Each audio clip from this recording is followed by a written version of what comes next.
আছে সুখ, কষ্টের পরেই আছে সুখ। আমাদের জীবনে সুখ বেশি, কষ্ট কম। কয়দিন না খেয়েছিলাম, কয়দিন বিপদে পড়ছি, কয়দিন ডাকাইতে ধরছে, এক মাসের মধ্যে অসুস্থ থাকি কয়দিন, আর সুস্থ থাকি কয়দিন, এটা হিসাব করে না। অসুস্থ যে ছিল খালি এটা খেয়াল রাখে, আছে না নাই? তার মানে ইন্না মাআল উসরি ইউসরা, দুঃখের পরে আছে সুখ, মোটিভেশন, প্রাণটা আবার উদ্বেলিত হয়ে ওঠে। তাই তো আসলে তো দুঃখের পরে সুখ। এজন্য কষ্ট যখন পাবেন, অসুস্থ যখন হবেন, ওইখানেও আনন্দ করবেন, কারণ সামনে আরাম আসতেছে। সুবহানাল্লাহ পড়েন। মুমিনের হারাবার কিছু নাই, দুঃখ পাওয়ার কিছু নাই। মুমিন অসুস্থ হলে অসুস্থতার মাধ্যমে তার রোগের মাধ্যমে তার গুনাহ ঝরে যায়, সে আল্লাহর কাছে প্রিয় হয়ে ওঠে। তা আমাদেরকে কেউ হারাইতে পারে? কথা বলেন, আমাদের কেউ ভয় দেখাইতে পারে? মোটিভেশনাল সূরা, সূরাতুল ইনশিরাহ আর সূরাতুদ দুহা, এখানে অনেক হিউজ মোটিভেশন আছে। যারা হতাশ, যাদের জীবন ভাল লাগে না, মরে যেতে মনে চায়, গার্লফ্রেন্ড গালি দিছে, আছে না নাই? আবার বয়ফ্রেন্ড গার্লফ্রেন্ডের গালি দিছে, এ ওড়না পেঁচায়া ফ্যানের মধ্যে ঝুলে আত্মহত্যা করে। কত বড় পাগল! তুই বললি কেন? গালি দিছে তো কি হয়েছে? হ্যাঁ, বুঝতে চায় না, হতাশ হয়ে যায়। আর বয়স কম তো, ইচড়ে পাকা, অল্পতে কাবু হয়ে যায়। এই সূরাগুলো পড়ে না, এখানে আশার বাণী আছে। আজকে আমি জানি কথা শোনাবো আপনাদেরকে, শুরুতে আগে সংক্ষেপে বলে দিই। এই সূরার মূল কথা হচ্ছে, মানে সেন্ট্রাল থিম বা সাবজেক্ট ম্যাটার, সূরাতুদ দুহার কেন্দ্রীয় আলোচ্য বিষয় হচ্ছে নিরাশ হবেন না, হতাশ হবেন না, হাল ছাড়বেন না, ভরসা রাখবেন কার উপর? মুমিনরা নিরাশ হয়, হতাশ হয়, হাল ছাড়ে, নাকি ভরসা রাখে? কার উপর ভরসা? কার উপর? না নৌকার উপর? ধানের শেষ, নাঙ্গল, হাত পাখা, দাড়িপাল্লা, ভরসা থাকবে একজনের উপর। চিল্লায় বলেন, তিনি কে? Never be sad, never lose hope. Every time you feel like you cannot go, you feel so lost that you are so alone. Don't despair and never lose hope, 'cause Allah is always by your side. Insha'Allah, Insha'Allah, Insha'Allah, you'll find a way. Insha'Allah, কি সুন্দর দাসী! Never lose hope, you'll find a way. তুমি তোমার পথ খুঁজে পাবে। আমাদেরকে পথ দেখায় কে? এজন্য সূরাতুদ দুহার কেন্দ্রীয় আলোচ্য বিষয় হচ্ছে হতাশ হওয়া যাবে না, নিরাশ হওয়া যাবে না, হাল ছাড়া যাবে না, ভরসা রাখতে হবে একজনের উপর। চিৎকার করে বলেন, তিনি কে? হতাশ যারা, ফ্রাস্ট্রেটেড, আপসেট পিপল, তাদের জন্য, হতাশ ব্যক্তিদের জন্য এই সূরাটা একটা আলোক পত্রিকা, একটা আলোর মশাল। এই সূরাটা পড়লেই হতাশ ব্যক্তিরা মনে শান্তি পায়, আশা ফিরে পায়, দিক ফিরে পায়, ঠিক কিনা? এই সূরাটা নাজিল হওয়ার একটা ব্যাকগ্রাউন্ড আছে, শুনবেন। বিষ্ণু ঈসা ইসলামের কাছে যখন ওহী নাজিল হতে শুরু করলো, বিষ্ণু ঈসা ইসলাম ওহীর কথাগুলো পৌঁছে দিতে লাগলেন। যাই নাজিল হতো বিষ্ণুনবী পৌঁছে দিতেন। বিষ্ণুনবী সাহাবাদের কাছে শেয়ার করেন, যেটাই নাজিল হতো তিনি পৌঁছে দিতেন, যেটাই, কারণ আল্লাহর আদেশ, ইয়া আইয়ুহার রাসূল বাল্লিগ মা উনজিলা ইলাইক। ও নবী, আপনার কাছে আমি ওহী থেকে যা নাজিল করি সব পৌঁছে দেন, একটাও গোপন করা যাবে? আল্লাহর কাছ থেকে বিষ্ণুনবী যে সমস্ত মেসেজ, ইনফরমেশন, তথ্য, রেভেলেশন ওহী পেয়েছে, একটাও কি বিষ্ণুনবী গোপন করেছে? সব প্রকাশ করে গিয়েছে, সব শেয়ার করে গিয়েছে। বিষ্ণুনবী শেয়ার করতে লাগলেন। সকালে যা নাজিল হয় শেয়ার করেন, দুপুরে নাজিল হয় শেয়ার করেন, রাতে নাজিল হয় শেয়ার করেন, শেয়ার করতে লাগলেন। কিন্তু কি অবাক করা কাণ্ড, হঠাৎ করে এই ওহী আসার ধারাবাহিকতা আল্লাহ বন্ধ করে দিলেন। ওহী আর আসে না, আকাশ থেকে নতুন তথ্য আর নামে না। ঘটনা কি? ওহী আসে না কেন? তথ্য আসে না কেন? জিবরাইল আসে না কেন? কোন বর্ণনা এসেছে 15 দিন, কোন বর্ণনায় 1 মাস, 3 মাস, এমনকি 6 মাস পর্যন্ত বর্ণনা পাওয়া যায় যে বিশ্বনবীর কাছে 6 মাস ওহী আসে না। বিশ্বনবী তো অবাক, ঘটনা কি? ওহী নামে না কেন? আর ওহী না আসলে তো বিশ্বনবী শেয়ার করতে পারে না।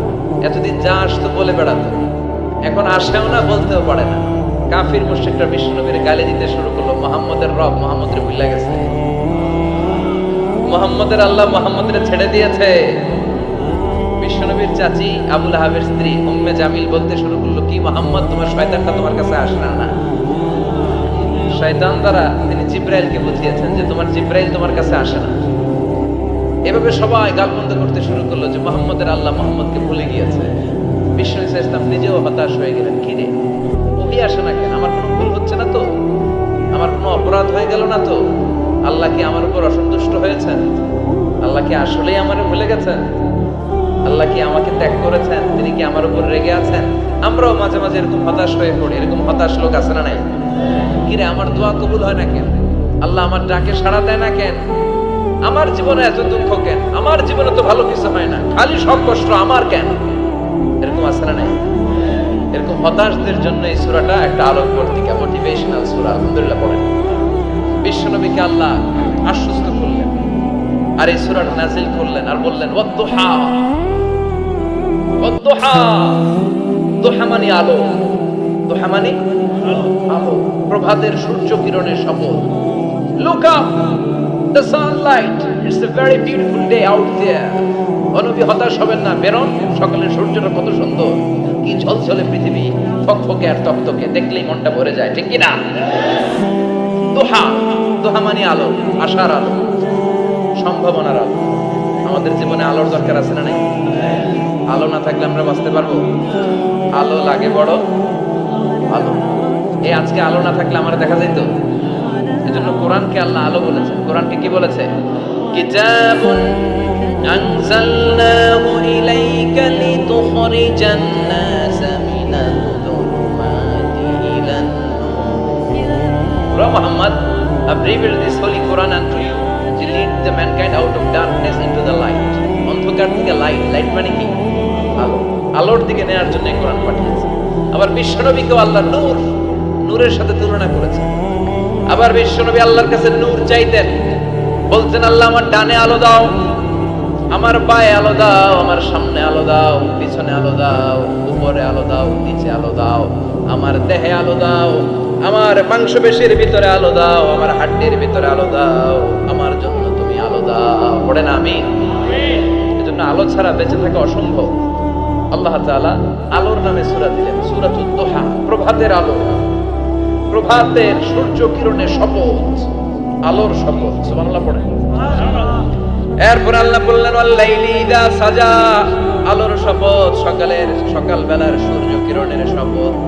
দ্বিতীয় আয়াতে আল্লাহ বললেন রাত্রিবেলার শপথ, যখন রাত্রিটা নিঝুম হয় বা নিস্তব্ধ, নিঝুম আর নিস্তব্ধ রাতের শপথ। তাহলে আল্লাহ আলোর কসম কাটলেন, তারপরে অন্ধকারের কসম কাটলেন, ঠিক কিনা? আলো দ্বারা মূলত আল্লাহ তাআলা ওহীর আগমনকে বুঝিয়েছে, আর অন্ধকার দ্বারা আল্লাহ তাআলা ওহীর অনুপস্থিতি বুঝিয়েছে। এটা দিয়ে আল্লাহ বুঝাতে চাইলেন, ও নবী, কাফির মুশরিকরা আপনারা গালি দেয়, ওরা বলে যে আমি আপনারে ভুলে গেছি, আমি আপনারে ত্যাগ করেছি, আমি আপনার প্রতি অসন্তুষ্ট। না না, আমি ইচ্ছা করে ওহী পাঠাই না, কারণ সব সময় আলো থাকলে ভালো লাগে না, কিছু সময় অন্ধকারের দরকার আছে না নাই? বুঝে শুনে উত্তর দিয়ে। 24 ঘন্টা আলো, 365 দিন খালি আলো আলো আরো আলো। যদি সূর্যের আলো সব সময় থাকে 365 দিন, ভালো লাগবে? রাতে ঘুমাবেন কি? আবার সব সময় ঘুটঘুটে অন্ধকার, আলো নাই, ভালো লাগে? ক্ষেত খামারে চাষ করা লাগবে না, বাজারে যাওয়া লাগবে না। তার মানে আলোরও দরকার আছে, অন্ধকারেরও দরকার আছে। এটা দিয়ে আল্লাহ বুঝাতে চাইলেন, নবী ওহী নাজিল করার জন্য দরকার আছে, মাঝে মাঝে ওহী বন্ধ রেখে আপনার বিশ্রাম দেওয়ারও দরকার আছে। চিৎকার করে বলেন আল্লাহু আকবার। এজন্য আল্লাহ বললেন ওয়াদ-দুহা ওয়াল লাইলি ইযা সাজা মা ওয়াদ্দা'আকা রাব্বুকা ওয়া মা ওয়ালা ওয়ালাল আখিরাতু খায়রুন লাকা মিনাল উলা। সুবহানাল্লাহ পড়েন। ও নবী, প্রভাতের সূর্য কিরণের শপথ, নিঝুম নিস্তব্ধ রাত্রিবেলার শপথ, আলো আর অন্ধকারের শপথ করে আমি বললাম আপনার প্রভু আপনারে ভুলে যায় নাই, আপনার উপর অসন্তুষ্ট হয় নাই। আমি আল্লাহ ইচ্ছা করে ওহী বন্ধ রেখেছি, কারণ ওহীর একটা পাওয়ার আছে। বারবার ওহী রিসিভ করলে আপনার স্নায়ু এটা সহ্য করতে পারবে না, আপনার দেহ এটারে বরদাস্ত করতে পারবে না। নবী, আমি আপনার প্রতি এত রহম দিল, এত ভালোবাসি, বারবার ওহী নিতে নিতে আপনার যে কষ্ট হয়, এই কষ্টটা আমার আল্লাহর সহ্য হয় না। এজন্য আমি আল্লাহ ইচ্ছা করে কিছুদিন ওহী বন্ধ রাখছি। সুবহানাল্লাহ পড়েন। তার মানে এই নয় যে আমি আপনারে ভুলে গিয়েছি, আমি আপনারে ছেড়ে দিয়েছি। আরে নবী, আমি তো আমার নামের সাথে আপনার নামকে জুড়ে দিয়েছি। লা ইলাহা ইল্লাল্লাহ মুহাম্মাদুর, যেখানে আমার আল্লাহর নাম সেখানেই বিশ্ব নবীর নাম আছে না নাই? আজান যখন দেই আল্লাহু আকবারের পরে বিশ্ব নবীর নাম আছে না নাই? একামতে আছে না নাই? আবার আল্লাহর জন্য যখন সালাত আদায় করি শেষ বৈঠকে বিশ্ব নবীর উপর দরুদ আছে না নাই? রাফা'না লাকা যিকরাক, ও নবী আপনার নামকে আমি অনেক উপরে তুলে ধরেছি। আমার নাম যেখানে আপনার নাম ওইখানে, গোটা বিশ্বব্যাপী আপনার নাম ছড়ায় যাবে। ওরা আপনারে গালি দেয় কবি বলে, ওরা গালি দেয় গণক বলে, ওরা বলে আপনি আফতার লেস কাটা। আসলে যারা আপনারে গালি দেয় ওরাই লেস কাটা। ওরা আপনারে বলে আপনি নির্বংশ, আপনার ছেলেগুলো বেঁচে নাই, মেয়ে বেঁচে আছে, আপনার নাম নেয়ার কেউ থাকবে না। ওই আবু জাহেল, উতবা, সাইবা, ওদের নাম নেয়ার কেউ থাকবে না। আপনি লেস কাটা নন, আপনি নির্বংশ নন। ইন্না শানিয়াকা, চিল্লায় বলেন ইন্না শানিয়াকা। যারা আপনারা গালি দেয়, যারা আপনারা নিয়ে কটু কথা বলে, ওরাই লেস কাটা, ওরাই নির্বংশ। ওদের বংশকে আমি আল্লাহই নির্বংশ করে ছাড়ি। চিল্লায় বলেন ঠিক কি না? ও নবী, মা ওয়াদ্দাআকা রাব্বুকা ওয়া মা ক্বালা, আপনার রব আপনারে পরিত্যাগ করে নাই, আপনারে ভুলে যায় নাই, আপনারে ছেড়ে দেয় নাই। আপনার রব ইচ্ছা করেই ওহী নাযিল বন্ধ করে রেখেছে। আমি ইচ্ছা করেই আপনারে প্রেসার দিতে চাই নাই গো নবী, কারণ ওহী রিসিভ করা অনেক কঠিন। এটা আস্তে আস্তে আপনি অভ্যস্ত হবেন। সুবহানাল্লাহ পড়ো। ওহীর একটা পাওয়ার আছে না নাই? আমরা তো কি মজায় মজায় কোরআন পাইছি। এই যে কি সুন্দর কোরআন নিয়ে বসে পড়ি, তাফসীর পড়ি, কি মজার কোরআন।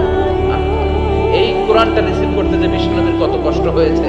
এই কোরআনকে আল্লাহ বলেছেন এটা কাওলান সাকিলা, very heavy and weighty word. এটা অনেক ওজনওয়ালা কথা। ইন্না সানুলকি আলাইকা কাওলান, এটার অনেক ওজন। এই কোরআনটা যদি পাহাড়ের উপরে নাজিল করা হতো, পাহাড় গুলো দুমড়ে মুচড়ে ভেঙে টুকরো টুকরো হয়ে খান খান হয়ে যেত। ঠিক কি না? এত কঠিন বানিয়ে এটা। ও নবী, আমি আলোর সাথে ওহীর মিল ঘটিয়েছি, আলো দিয়ে ওহীকে বুঝিয়েছি। সূর্যের যেমনি কিরণ আছে, তেজ আছে, এই ওহীরও একটা তেজ আছে। এই তেজ, এই কিরণ আপনি সবসময় সহ্য করতে পারবেন না। এজন্য আমি ইচ্ছা করে কিছুদিন ওহী নাজিল করা বন্ধ করে রেখেছি। সুবহানাল্লাহ পড়ে। ইচ্ছে করে আমি নাজিল করি নাই। সব সময় নাজিল হলে আপনার ভালো লাগতো না। বুখারীর বর্ণনা, মা আয়েশা বলতেন শীতের রাতে, কনকনে মাঘ মাসের শীতের রাতে যখন বিশ্বনবীর উপর কোরআনের আয়াত নাজিল হতো, বিশ্বনবী ঘেমে ঘেমে একাকার হয়ে যেতে। হাত্তা লা ইয়াতাফাসসাদু জাবিনুহু আরাফান, বিশ্বনবীর দাড়ি আর থুতনি বেয়ে ঝরঝর করে পানি পড়তো। আমরা কম্বল গায়ে দিয়ে থাকি আর বিশ্বনবী ঘামে। সুবহানাল্লাহ কইবেন না? এটা কাওলান সাকিলা, অনেক ওজনওয়ালা কথা।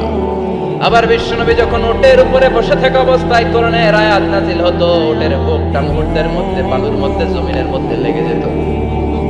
ঘোড়ায় চড়া অবস্থায় বিশ্বনবীর কাছে যখন কোরআন নাজিল হতো, ঘোড়ার পা গুলো মরুভূমির বালুতে দেবে যেত।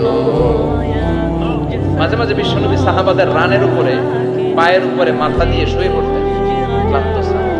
যায়েদ বিন হারেসা, বিশ্বনবীর পালক পুত্র, তার পায়ের উপরে মাথা রেখে বিশ্বনবী একবার কথা বলতে বলতে ঘুমিয়ে পড়লেন। ঘন্টাখানিক ঘুমালেন। যায়েদ বিন হারেসা বলে, আমার কাছে তেমন কোনো কষ্টই হচ্ছে না, বিশ্বনবীর মাথাটা খুব বেশি ওজন মনে হচ্ছে না। ঘন্টাখানিক পর বিশ্বনবী চোখ খুললেন, আর খোলা মাত্রই ওনার উপর ওহী কোরআনের আয়াত নাজিল করতে শুরু করলো। কে? যায়েদ বিন হারেসা বলে, যখনই কোরআনের আয়াত নাজিল হতে শুরু করলো, আমার মনে হচ্ছে বিশ্বনবীর মাথাটা 50-60 কেজি ওজন বেড়ে গিয়েছে। বিশ্বনবীর মাথার ওজনে আমার পায়ের রান ফেটে যাবে, আমার পায়ের হাড্ডি ফেটে যাবে, আমার পাটা ভেঙে খান খান হয়ে যাবে মনে হচ্ছিল। তার মানে কোরআনের আয়াত যখন নাজিল হয়, বিশ্বনবীর উপর একটা প্রেসার আছে না নাই? এইজন্য আল্লাহ বললেন, নবী আমি আপনার ভুলে যাই নাই। কাফেররা যেমনি আপনারে গালি দেয় যে আমি আপনারে ভুলে গিয়েছি, আপনার উপর আমি অসন্তুষ্ট, নেভার, অসম্ভব। আমি আপনার উপর কখনো অসন্তুষ্ট নই, বরং আমি ইচ্ছা করি আপনার উপর থেকে প্রেসার কমিয়ে দেওয়ার জন্য কয়েকদিন ইচ্ছা করে আপনারে ছুটিতে রাখছি। সুবহানাল্লাহ পড়েন, যাতে করে আবার এনার্জি গায়ে নেওয়ার পরে নতুন করে কোরআনের আয়াত রিসিভ করার জন্য আপনি সক্ষম হন। চিল্লায় পড়তে হবে আল্লাহু আকবার। এজন্য আল্লাহ বললেন, ওয়াদ-দুহা والليل إذا سجى ما ودعك ربك وما قلى وللآخرة خير لك من الأولى এরপর আল্লাহ বললেন নবী وللآخرة خير لك من الأولى and verily indeed the hereafter is far better for you than this dunya এই দুনিয়ার চেয়ে আপনার জন্য আখিরাতটা অনেক দামি خير لك من الأولى এই দুনিয়ার চেয়ে আখিরাতটা অনেক শ্রেষ্ঠ এতে আল্লাহ বললেন দুনিয়ার চেয়ে আখিরাত শ্রেষ্ঠ আর এক আয়াতে আল্লাহ বললেন দুনিয়ার চেয়ে আখিরাত হলো স্থায়ী ঠিক কি না বল তুফিরুনাল হায়াতাদ দুনিয়া ওয়াল আখিরাতু খায়রুন ওয়া আবাকা তোমরা দুনিয়ার জীবন নিয়ে পাগল করা হয়ে থাকো আল্লাহ বললেন দুনিয়ার জীবনের চাইতে আখিরাতের জীবন শ্রেষ্ঠ এবং স্থায়ী ঠিক কি না কার কথা দুনিয়া স্থায়ী না আখিরাত স্থায়ী দুনিয়া শ্রেষ্ঠ না আখিরাত শ্রেষ্ঠ কিন্তু আমরা কোনটার পিছনে দৌড়াই খালি দুনিয়া দুনিয়া दुनिया के मजा ले लो दुनिया तुम्हारी तो जन्नत के मजा ले लो जन्नत तुम्हारी है ওটা কয় আছে না নাই দুনিয়ার পেছনে পাগল হয়ে আমরা পড়ে থাকি এই দুনিয়ার জীবনটা একটা মায়াজাল এটা একটা মরিচিকা এই মরিচিকা এই ধোঁকা এই লালসা আর এই মায়াজালের পেছনে আমরা ছুটছি ছুটতে ছুটতে হুট করে একবার কবরের ভিতরে ঢুকতে হবে কথা বলেন তখন আমাদের টনক এজন্য দুনিয়া মুমিনদের জন্য শ্রেষ্ঠ আর স্থায়ী জায়গা নয় মুমিনের আসল জায়গা হচ্ছে আখিরাত মুমিনের শান্তি আর কল্যাণের জায়গা হচ্ছে আখিরাত জান্নাত হচ্ছে মুমিনের শেষ ঠিকানা চিৎকার করে বলেন ঠিক কি না সেটাই বিশ্বনবী বললেন নবী কাফির মুশরিকদের কথা আপনি কান দিবেন না ওদের কথায় হতাশ হবেন না নিরাশ হবেন না হাল ছাড়বেন না ভরসা রাখবেন কার উপর কারণ ওয়ালাল আখিরাতু খায়রুন লাকা মিনাল উলা এই দুনিয়ার জীবন ক্ষণস্থায়ী জীবন চিরকালীন জীবন হলো আখিরাত নবীরে কিভাবে আশ্বাস দিতেছে দেখছেন অ্যাসিউরেন্স করতেছে কনফার্মেশন এই সূরাটা যে শান্তির সূরা মোটিভেশনের সূরা অনুপ্রেরণার সূরা ইন্সপাইরেশনের জায়গায় প্রতিটা আয়াতে আপনি ইন্সপাইরেশন পাবেন তো প্রতিটা আয়াতে আপনি উজ্জীবিত হবেন সজীব হবেন এনথিউজিয়াস্টিক এন্ড এনার্জেটিক হবেন আপনি এনার্জি ফিরে পাবেন আলহামদুলিল্লাহ পড়েন এরপর বিশ্বনবীর আরো খুশি করার জন্য আল্লাহ বললেন ওয়ালা সাউফা ইউতিকা রাব্বুকা ফাতারবা ও নবী অচিরে এমন এমন জিনিস আমি আপনারে দান করব এগুলো পেয়ে আপনি খুশি হয়ে যাবে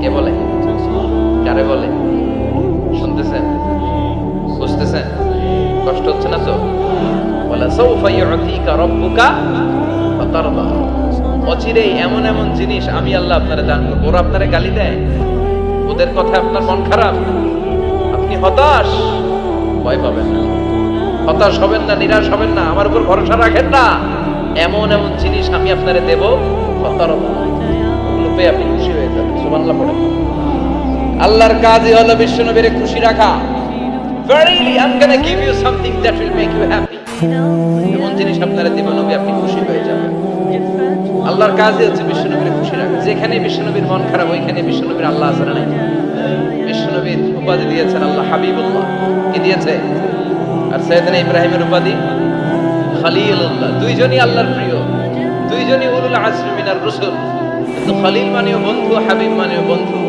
খলিল মানে এমন বন্ধু যেই বন্ধু আল্লাহরে খুশি করার জন্য কাজ করে আর হাবিব মানে এমন বন্ধু যেই বন্ধুরে খুশি রাখার জন্য আল্লাহ নিজেই কাজ করে শান কি মান এই নবীর আর ওই নবীরে গালি দেয় এগুলো জাহান্নামের নরকীটার পিতৃ পরিচয়হীন জারদ সন্তান as a father as a teacher as a commander as a lawgiver as a lawmaker as a reformer of the society Muhammad is the superman of the world superman উনি অসাধারণ ব্যক্তিত্ব unparalleled personality ওনার জীবন নিয়ে পড়া শুরু করলে এটা শেষ হয় না বিয়ন্ডলেস বাউন্ডলেস বটমলেস এটা তলাবিহীন সাগর বিশ্বনবীর জীবনী একটা সাগর কিন্তু সাগরের কি নাই সুবহানাল্লাহ কইবেন না যে বিশ্বনবীর খুশি রাখা কার কাজ যেখানে বিশ্বনবী হতাশ যেখানে বিশ্বনবীর মন খারাপ বিশ্বনবীর মন ভালো করে দেয় কে এজন্য আল্লাহ বলেন ওয়ালা সাউফা ইউতিকা রাব্বুকা অচিরেই আপনার রব আপনাকে এমন এমন জিনিস দান করবে নবী, এগুলো পেয়ে আপনি খুশি হয়ে যাবেন। কিভাবে নবী খুশি হয়েছে, কিভাবে নবীর আল্লাহ খুশি রাখবে, শুনবেন শুনবেন শুনবেন। দেখেন, খেয়াল করে বুঝতে হবে কিভাবে আল্লাহ তাআলা বিশ্বনবীকে খুশি করেন। দেখেন, বিশ্বনবীর প্রথম কোথায় খুশি করলেন? বিশ্বনবী মক্কার জমিনে দাওয়াতি কাজ যখন শুরু করলেন, তিনি দেখলেন বিশ্বনবী খুব ভালো অ্যানালাইসিস করতে পারতেন।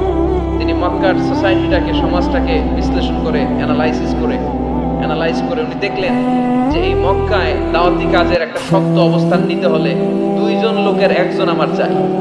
সুবহানাল্লাহ পড়েন। কি বিশ্লেষণ শক্তি, কি চিন্তা শক্তি! উনি খেটে ফেললেন, উনি বুঝে ফেললেন সবাইকে দেখে যে দুইজনের একজন আমার সাথে না থাকলে আমার দাওয়াতি কাজ চালানো কষ্ট হয়ে যাবে। এজন্য গভীর রাতে তাহাজ্জুদের নামাজ শেষে আল্লাহর কাছে কেঁদে কেঁদে বিশ্বনবী দোয়া করে, আল্লাহুম্মা আইজ্জাল ইসলাম বি আহাব্বির রাজুলাইনি ইলাইক। আল্লাহ, দুইজন লোকের যেই লোকটারে তোমার দরবারে মকবুল মনে হয়, ভালো লাগে, পছন্দ হয়, তাদের একজনকে ইসলামের ভেতরে ঢুকিয়ে দিয়ে ইসলামকে তুমি বিজয় দান করে দাও। ও আল্লাহ, দুইজনের একজনকে আমার চাই। একজন হলো আবি জাহাল ইবনে হিশাম, হিশামের বেটা আবু জাহাল, আর উমর ইবনে খাত্তাব অথবা খাত্তাবের বেটা উমর। সুবহানাল্লাহ পড়ো। সাথে সাথে দোয়া কবুল করলো কে? কার জন্য করলো? নাকি আবু জাহেলের জন্য? আবু জাহেলের চোখের সামনে পর্দা ছিল, ও পর্দা সরায় না। ওর অন্তরে পর্দা, ও পর্দা উঠে সত্যটা দেখতে চায় না। এজন্য ওর জন্য গোটা বিশ্ববাসীর আছে ঘৃণা। ও যেখানে মারা গেছে, ওর যেখানে জন্মস্থান, ওইখানে সৌদি সরকার ল্যাট্রিন বানাই দিচ্ছে। ঘৃণার প্রতীক। ওইখানে তো অন্য কিছু বানাইতে পারতো, ল্যাট্রিন বানাইতে যাবে কেন? গোটা বিশ্বের মানুষ যায় যেন এটা ভরাই দিয়ে আসতে পারে। কথা বলেন। এই বেয়াদবটার জন্য আল্লাহ দোয়া কবুল করেন। ওমর ফারুক রাগী ছিলেন, কিন্তু সত্য প্রকাশে, সত্য গ্রহণে আপসী। সত্য দেখলেই উনি মেনে নিতেন। এটা জাহেলি যুগে ওনার মধ্যে এই গুণ ছিল। আল্লাহু আকবার। বিশ্বনবী কেঁদে কেঁদে দোয়া করে, আল্লাহ, মক্কার জমিনে এই দুইজনের একজন যদি কালেমা না পড়ে, মক্কার জমিনে দাওয়াতি কাজ চালিয়ে যাওয়া কঠিন হয়ে যাবে। হয় হিশামের বেটা আবু জাহেল কিংবা খাত্তাবের বেটা ওমরকে তুমি ইসলামে ঢুকাও। আল্লাহ ওমরের জন্য দোয়া কবুল করলেন। বিশ্বনবী তখনও বুঝতে পারেন এই দোয়াটা কার জন্য কবুল।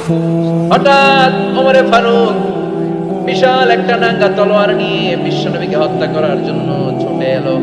বিশ্বনবী তখন মক্কার আরকাম ইবনে দারুল আরকামের ঘরে সাফা পাহাড়ের পাদদেশে লুকিয়ে লুকিয়ে দাওয়াতি কাজ করতেন। আশেপাশে সাহাবীরা বসা। বিশ্বনবীর চাচা হামজা ইবনে আব্দুল মুত্তালিব বললেন, নবী তাড়াতাড়ি পালিয়ে যান, ওই যে দেখা যায় ওমরে ফারুক তলোয়ার নিয়ে আপনারে মারতে আসছে। বিশ্বনবী বললেন, চাচা সরে যান। সাহাবীদেরকেও সরে যেতে বলেন, দরজাটা খুলে দেন, ওমরকে আসতে দেন। আমার তো মনে হচ্ছে ওই যে তাহাজ্জুদের নামাজ পড়ে আল্লাহর কাছে কেঁদে কেঁদে আমি দোয়া করেছি, আমার দোয়াটা আজকে কবুল হতে চলেছে। আমার তো মন বলছে আল্লাহ দোয়াটা কবুল করবে। দরজা খুলে দেন। ওমর ফারুক চলে আসলেন, এসে তলোয়ার রেখে দিয়ে আঙ্গুল উঁচু করে বলেন, আশহাদু আল্লা ইলাহা ইল্লাল্লাহ, আশহাদু আন্নাকা মুহাম্মাদ রাসূলুল্লাহ। ঝিনুকের ভেতর লুকিয়ে থাকে যেমন মতি, ঝিনুকের ভেতর লুকিয়ে থাকে যেমন মতি, কালমা শাহাদাতে আছে আল্লাহর জ্যোতি, কালমা শাহাদাতে আছে আল্লাহর জ্যোতি। সুবহানাল্লাহ পড়েন।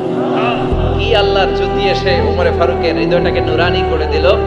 এই তলোয়ার রেখে ঘোষণা দিলেন, আশহাদু আল্লা ইলাহা ইল্লাল্লাহ ওয়া আশহাদু আন্নাকা মুহাম্মাদ আবদুল্লাহ ওয়া রাসূলুহু। বিশ্বনবী খুশি হয়ে গেলেন। ফাতারদা ওয়ালা সাওফা ইউতিকা রাব্বুকা ফাতারদা। ও নবী, অচিরে এমন এমন জিনিস একটার পর একটা আমি আপনারে দান করব, এগুলো পেয়ে আপনি খুশি হয়ে যাবেন গো নবী। আপনার অন্তরে দুঃখ, কষ্ট, হতাশা, আপসেট হওয়ার মানসিকতা